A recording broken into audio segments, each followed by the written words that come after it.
కాబట్టి నీ ఏజెన్సీ ద్వారా వందలాది కోట్లు నెలకి 100 కోట్లు 100 మంది ఉద్యోగస్తులు అంటే చూసుకోండి వందలాది కోట్ల రూపాయలు ఆయన జేబులోకి పోవాలి కాబట్టి ఆ విధంగా ఏజెన్సీలను ప్రోత్సహించండు. నువ్వు చెప్తే కేసీఆర్ అన్నాడు అసలు ఏ సెక్రటరీ కూడా 3 సంవత్సరాలు ఉన్నాడండి. ఈయన మాత్రమే 7.5 సంవత్సరాలు కేసీఆర్ కొనసాగించండు. ఎందుకంటే ఇక్కడ దోచిపెడతాడు, ఈ దోచిపెట్టింది అక్కడ కేసీఆర్కి అప్పచెప్తాడు. అందులో భాగంగానే ట్విట్ ప్రోకోలో భాగంగానే నీకు ఇది నాకు అది. అందులో భాగంగా తన బామ్మర్ది మెతుకు ఆనంద్ వికారాబాద్ ఎమ్మెల్యేగా టికెట్ ఇప్పించుకోండు, తన సోదరి భర్తకి టికెట్ ఇప్పించుకోండి డాక్టర్ మెతుకు ఆనంద్కి. ఇందులో డబ్బులు గురుకులాల డబ్బులు కేసీఆర్కి ఇచ్చి ఇది వాస్తవం. పెద్ద అవినీతి. సోమేష్ కుమారు అవినీతి జిఎస్టీలు అటు జరిగిందో గురుకులాల్లో కూడా ఆర్ఎస్ ప్రవీణ్ కుమార్పై అవినీతి జరిగింది. నేను ఉత్తగా నోటి మాటతో చెప్పట్లేదు, టీవీ ఉందని ఇంటర్వ్యూ ముందు చెప్పట్లేదు. 2017 సంవత్సరంలో ఆధారాలతో సహా నేను మన లోకాయుక్తలో ఫిర్యాదు చేసిన ఆ ఫైల్ ఉంది. ఆ ఫైల్ ఇప్పుడు తీస్తే విచారణ జరిపితే ఆయన భాగవతం మొత్తం ఆర్ఎస్ ప్రవీణ్ కుమారు ఎవరు ఏంది ఆయన చేసిన సేవ ఏంది, సేవ చేసిండా దోచుకుండానే అర్థమైపోతుంది. మీ పార్టీకి చెందినటువంటి నాయకుడే ఇప్పుడు సీఎం అయ్యారు. 2017లోనే మీరు అన్ని ఆధారాలతో ఇచ్చినప్పుడు ఇప్పుడు 9 నెలలు గడిచింది, మళ్ళీ ఎందుకు రిమైండ్ చేయలేకపోయారు? నేను ఏమంటున్నానంటే నేను అధికారికంగా ఇవ్వాలి కదా, ఇప్పుడు నేను ఏదో నోటి మాట ద్వారా అంటాను. అదే అంటున్నాను, ఎందుకని చేయలేకపోయారు మళ్ళీ? అందుకే ఇప్పుడు మేము ఇస్తాం, అధికారం కూడా ఇస్తాం. ఇప్పుడు అధికారికంగా ఫిర్యాదు చేయాలి ఏదైనా విజిలెన్స్కి ఇవ్వాలి, ఫస్ట్ ఇస్తాం, విజిలెన్స్కి ఇస్తాం. ఆ విజిలెన్స్ వాళ్ళు తెలుస్తారు. లోకాయుక్తలో ఫిర్యాదు ఉంది, ఆ లోకాయుక్త ద్వారా కూడా విచారణ జరపదు. అసలు సిట్టింగ్ జడ్జితో విచారణ జరిపితే తొందరగా అవుతుంది. ఎందుకంటే ఆయన చేసిన ఘోరాలు నేరాలు అన్నీ ఇన్ని కావు. తుపాకీ రాజ్యం నడిపిండి గురుకులాలు. నేను చెప్పిన ఏ టీచర్ నాకు కదిలేయండి చెప్పండి. అసలు కష్టం మొత్తం ప్రిన్సిపాల్ అది, టీచర్లది, పేరు మొత్తం ప్రవీణ్ కుమార్ది. ఎట్లండి నువ్వు చెప్తే ఐఏఎస్ అవుతారా చెప్పండి? నారాయణ గురుకులాలో పనిచేసే పిల్లల్ని డాక్టర్లు వాళ్ళు సహసిద్ధంగా రాత పరీక్ష రాసి అందులో ఎంపికైన వాళ్ళు, తెలివిగల పిల్లవాళ్ళు గురుకులాల్లో ఎవరున్నా సరే ఉత్తగర టికెట్ సీట్లు రావు. అందులో నువ్వు ర్యాంక్ వస్తేనే సీట్లు వస్తాయి. ఆ తెలుగుగల వాళ్ళు ఎక్కడ వేసిన అడుగులో వేసినా వాళ్ళకి ర్యాంకులు వస్తాయండి. దానికి టీచర్ల కష్టం ఉంది. అక్కడ ఉపాధ్యాయులు, అధ్యాపకులు, ప్రధానాచార్యులు వీళ్ళంతా వాళ్ళకి శిక్షణ ఇచ్చి వాళ్లకు ముందుకు నెడితే వాళ్ళు అధికారులు అయ్యారు, డాక్టర్లు అయ్యారు, ఇంజనీర్లు అయ్యారు. ఈయన గొప్పతనం ఏంది చెప్పండి? ప్రభుత్వం గొప్పతనం ఉంది, వాళ్ళని ప్రోత్సహించింది. అప్పుడు కాంగ్రెస్ ప్రభుత్వం ప్రోత్సహించింది. అసలు వాస్తవం కేసీఆర్ కూడా అసలు నేనే గొప్ప అన్నట్టు తయారయ్యాడు. ఇంకో విషయం ఏంటంటే నేను ఏమంటున్నా, ఆర్ఎస్ ప్రవీణ్ కుమారు, ఎస్ఆర్ శంకర్ని ఇద్దరిని పక్కన పెట్టండి. ఇద్దరిలో ఎవరు మంచి చేశారు? ఇప్పుడు కాంగ్రెస్ సర్కార్ ఏం చేస్తుంది ఈ గురుకులాలకు సంబంధించి? అదేగా వాళ్ళు చేసిన పాపాలని ప్రక్షాళన చేసుకుంటే ఆందోళనలు కూడా అవుతున్నాయి. ఆందోళనలు ఏం లేదు, వాళ్ళు తీసుకొస్తున్నారు. ఇప్పుడు గురుకులాల సెంటిమెంట్ రగలుస్తున్నారు. రైతులు వినలేదు, నిరుద్యోగులు వినలేదు. ఇప్పుడు గురుకులాలను పేరెంట్స్ రెచ్చగొట్టాలా? గురుకుల పేరెంట్స్ అసోసియేషన్ ఎవరు పెట్టారండి? ఈయనే పెట్టిండు. వాళ్ళ తల్లిదండ్రులు రెచ్చగొడతాడు. ఇప్పుడు మన సక్రమంగా చదువు సక్రమంగా లేదు, చెప్పట్లేదు, వాళ్ళ తిండి సరిగా లేదని వాళ్ళనే కావాలని రెచ్చగొడతాడు, పిల్లల్ని రెచ్చగొట్టినట్టు. అయితే దాని వెనక ఏంది? గతంలో అసలు పేరెంట్స్కి ఎవరన్నా ప్రభుత్వం డబ్బులు పెట్టి ఆటలాడిస్తారండి? ఎక్కడన్నా పేరెంట్స్కి ఆ పిల్లలకు ఆటలాడిస్తారు. పాఠశాలలో ఉన్న పిల్లలకి ప్రభుత్వం డబ్బులు పెట్టి క్రీడల కోసం వాళ్ళని ప్రోత్సహించింది. తల్లిదండ్రుల క్రీడలకి నువ్వు డబ్బులు పెట్టి ఖర్చు పెట్టడం ఏందండి? ఇది ఎంత విడ్డూరం అండి. సో ఇన్ని జరిగాయి అనుకున్నప్పుడు ఎప్పుడు మీరు రేవంత్ రెడ్డి గారి దగ్గరికి వెళ్తున్నారు, ఇవన్నీ ఆధారాలు ఇస్తున్నారు? బీఎస్పీ పార్టీకి పోయిండు, ఆడ వైఫల్యం చెందిండు. ఆ పార్టీకి విలువ ఉన్నది, ఇప్పటికీ ఉన్నది. ఆ విలువను ఈయన తీసేసిండు. ఈయన ద్వారా ఈయన వల్ల పాపం బీఎస్పీ పార్టీ అసలు వాళ్ళు కోలుకోలేని దెబ్బ తగిలింది. అదేవిధంగా ఇందులో బీఆర్ఎస్లో చేరిండు. బీఆర్ఎస్లో చేరి ఎంపీ ఎన్నికలు ఎట్లా ఓడిపోయిండండి? ఇంత ప్రజాదరణ ఉన్నాయన, ఇంత ఉంది కదా, మరి ఎందుకు ఓట్లే లేదు అక్కడ? మాదిగలే ఓట్లే లేదు. ఎందుకే లేదు? ఈయన గుణం ఏందో అమ్మ పుట్టిల్లు మేనమామకు తెలిసినట్టు అలంపూరే కదా ఏంది కథ. అలంపూర్లో ఈయన వ్యవహారం ఏందో అందరికీ తెలుసు. ఇది దోచుకునేది కానీ పెట్టేది కాదని చెప్పి అర్థమైపోయింది పేరుకే. అరే ఆయన ఎమ్మటి ఉస్మానియా యూనివర్సిటీ, కాకతీయ యూనివర్సిటీ ఆయన సామాజిక వర్గానికి చెందిన నాకు తెలిసిన నా మిత్రులు ఎంతోమంది పాపం ఆయన సేవ చేశారండి. వాళ్ళెవ్వరికి కూడా గురుకులాల్లో ఉద్యోగం ఇవ్వలేదు. కేరళ వాడటోడు జార్జ్ అట, అంటే ఈయన లెక్కలన్నీ కూడా చూడటం, లోకల్ అయితే రంగు మొత్తం బయటపడింది కదా. జార్జ్ అని ఇప్పటికున్నది అది. జార్జ్ అని ఒకడు కేరళ వాడిని సంబంధం లేకుండా తెచ్చి హెడ్ ఆఫీసులు పెట్టుకొని మొత్తం పెత్తనం మొత్తం ఆయనకి ఏ లావాదేవీలైనా ఆయన సమ్మర్ క్యాంపులు, కోట్లాది రూపాయల సమ్మర్ క్యాంపులు, ఈ గురుకులంలో ఉన్నటువంటి లక్షలాది మందికి నేను సమ్మర్ క్యాంపులో వాళ్ళ మేధస్సును అభివృద్ధి చేస్తా అని చెప్పి రకరకాల ప్రాజెక్టులు పెట్టేసి ఆ ప్రాజెక్టులు ఎవరి మళ్ళా ఈయనకు సంబంధించిన బినామీలు. ఈయన ముందే మాట్లాడుకుంటాడు, నీకు ఇస్తున్నా, నీకు ఇది ఇస్తా, నాకు అందులో కొంత కమిషన్ అయ్యి ఈ డబ్బులు దుబాయ్కి పోవాలా, జార్జ్ ఖాతాలో పోవాలా, ఎవడు ఖాతాలో పోవాలని చెప్పి ఆ విధంగా దోచుకున్నాడు. కాబట్టి నేనేమంటున్నా, తెలంగాణ నాతోటి స్కాలర్లకు ఉద్యోగాలు ఇవ్వకుండా జార్జికి ఉద్యోగం ఇచ్చిండండి ఆయన. ఎంతో 13 మంది ప్రిన్సిపాల్లో ప్రిన్సిపాల్ నియామకం జరిగితే 13 ప్రిన్సిపాల్ నియామకాల్లో భారీ అవినీతి జరిగిందని పెద్ద ఎత్తున మేము ఆ రోజు మాట్లాడినాం. అమ్ముకున్నారు, ఆ ఉద్యోగాలు అమ్ముకున్నారు. సో వీటన్నిటి మీద ఎంక్వైరీ చెయ్యాలంటన్నా ఎప్పుడు జరుగుతుంది? నేను అందుకే చేయాలనేది నేను ప్రభుత్వంలో ఉన్నాం కాబట్టి ఒక పార్టీగా నేను మాట్లాడుతున్నా. నేను ప్రభుత్వంలో లేను, అధికార ప్రతినిధిగా ఉన్న కాంగ్రెస్ పార్టీ.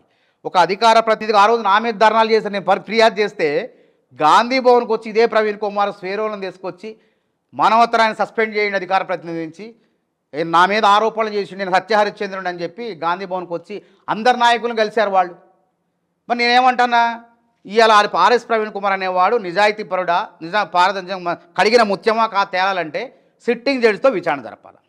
కాబట్టి నేను రేవంత్ రెడ్డి గారిని అధికారంలో ఉన్నవాడు పార్టీ పరంగా తప్పకుండా ఎవరైతే ఏజెన్సీలు ఉంటాయో వాటికి ఫిర్యాదు చేస్తాం, విజిలెన్స్ వాటికి చేస్తాం, ముఖ్యమంత్రికి కూడా లేఖ రాస్తాం.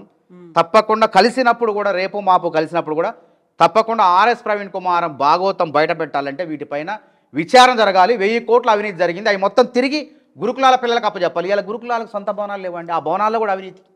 ఎవరే ఆ భవనాలు, అద్దె భవనాలు ఎవరి లక్షలు? అరే 10 రూపాయలు ఖర్చు పెట్టాల్సిన చోట 50 రూపాయలు ఖర్చు పెట్టింది ప్రవీణ్ కుమార్. లెక్కలు దొంగ లెక్కలన్నీ. సైన్ బోర్డులకు ఎంత అయిద్దండి? మామూలు మీ ఐ డ్రీమ్స్ అని రాసుకోవడానికి ఒక 2000 అద్భుతంగా రాస్తే 2000, 3000, ఒక 4000 వేసుకోండి, 5000 వేసుకోండి. ఆ రాసే మళ్ళీ ఏది దీంతో రాసేయి, డిజిటల్ బోర్డులు కాదు, మళ్ళీ దానికి 25,000 రూపాయలు బిల్లు వేసిండు. ఇన్ని తెలిసిన మీరు ఎందుకని ఇంకా పోరాటం? నేను చేసిన ఇప్పుడు అవకాశం ఎందుకంటే ప్రవీణ్ కుమార్ ఇప్పుడు బయటకు వచ్చి బాగా మాట్లాడుతాడు కదా. నేను నా గురువింద కింద లెక్క తన కింద నలుపు తెలుసుకోకుండా ఇష్టం వచ్చినట్టు కాంగ్రెస్ ప్రభుత్వం అవినీతి చేయకపోయినా మాట్లాడతాడు. గురుకులాల పిల్లల్ని రెచ్చగొట్టి ఇందులో ఏదో ఉందని బీఆర్ఎస్కి లాభపడేలా చేసే ప్రయత్నం చేస్తుంది. కాంగ్రెస్ ప్రభుత్వం మంచిగా చేయట్లేదు, బీఆర్ఎస్ఏ మంచిగా చేసింది. కాబట్టి నేను మంచిగా చేసినా, నేనున్నప్పుడే మంచి జరిగిందని చెప్పి చెప్పుకుంటున్నాను కదా. అందుకే నేనేమంటున్నా, విచారణ జరుపుదాం. అసలు నువ్వు మంచి చేసినావు, బీఆర్ఎస్ మంచి చేసిందా? అరే 1000 గురుకులాలు ఉంటే అందులో కాంగ్రెస్ హయాంలో ఉన్నటువంటి 200 సుమారు ఉమ్మడి రాష్ట్రంలో. సరే వీళ్ళు గురుకులాల సంఖ్య పెంచారు, పెంచినా ప్రయోజనం ఏంది?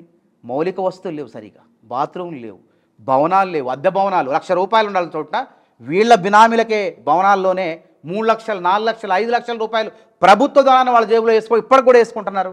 కాబట్టి అందుకే రేవంత్ రెడ్డి గారు ఏమన్నారు, ఇంటిగ్రేటెడ్ స్కూల్స్ వీటన్నిటిని కూడా ప్రతి నియోజకవర్గంలో ఒక సముదాయంగా మంచిగా ముందు మజరా, తర్వాత మన రేవంత్ రెడ్డి గారు మన నియోజకవర్గంలో కట్టి మిగతా ప్రతి నియోజకవర్గంలో అమలు చేయాలనే ప్లాన్లో ఉన్నారు.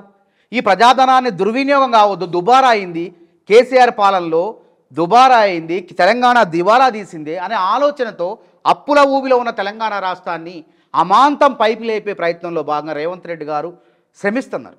ఎక్కడ కూడా అవినీతిని ప్రోత్సహించట్లేదు. అదేవిధంగా 4వ నగరం నేను చెప్పాను కదా, ఇప్పటివరకు హైదరాబాద్, ముచ్చెర్ల అనే 4వ నగరాన్ని నిర్మించబోతున్నారు.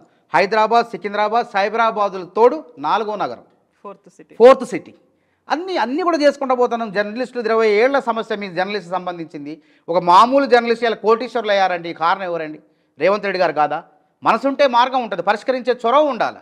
దాన్ని పరిష్కరించబట్టి ఇలా జర్నలిస్టులు కోటీశ్వర్లు అయ్యారు. రేపు మీలాంటి వాళ్ళు కూడా ముచ్చెరలో మరో జర్నలిస్టులు కోటీశ్వర్లు కాబోతున్నారు. కాబట్టి ఇట్లా ఈ విధంగా చేసుకుంటూ పోతుంటే వాళ్ళకి విమర్శించడానికి, వేలెత్తి చూపడానికి ఎక్కడ కూడా సందు దొరకట్లేదు. కాబట్టి ఏం చేయాలా? కృత్రిమ ఉద్యమాలు చేయాలి, ఈ విధంగా రెచ్చగొట్టాలి. గురుకుల పేరెంట్ అసోసియేషన్ కూడా వాళ్ళలో చాలామంది ఆర్ఎస్ ప్రవీణ్ కుమార్ మనుషులు ఉన్నారు. వాళ్ళని రెచ్చగొట్టి ఈయనే స్థాపించిన సంఘాన్ని వాళ్ళతో ప్రెస్ మీట్లు పెట్టిస్తున్నారు. మంచిగా ఉన్న చోట చెరువులో ఒక రాయి వేసి అలజడి సృష్టించే ప్రయత్నం చేస్తున్నారు. దానివల్ల ప్రయోజనం ఉండదు.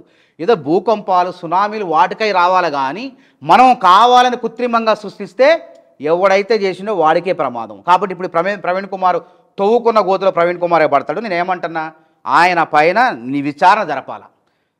ఒకవేళ ఇక్కడ విచారణ సిబిఐకి అప్పచెప్పండి. ఒకవేళ కాంగ్రెస్ ప్రభుత్వం కావాలనంటే సిబిఐకి ఇవ్వండి, కేంద్ర ప్రభుత్వం. ఆయనలాగా రంగులు మార్చే అవసరం లేదు. ఆయన అవసరానికి కొద్దిగా రాజశేఖర రెడ్డి గారు ముఖ్యమంత్రిగా ఉంటే నేను క్రిస్టియన్ అని ఇంటర్వ్యూలో చెప్తాడు.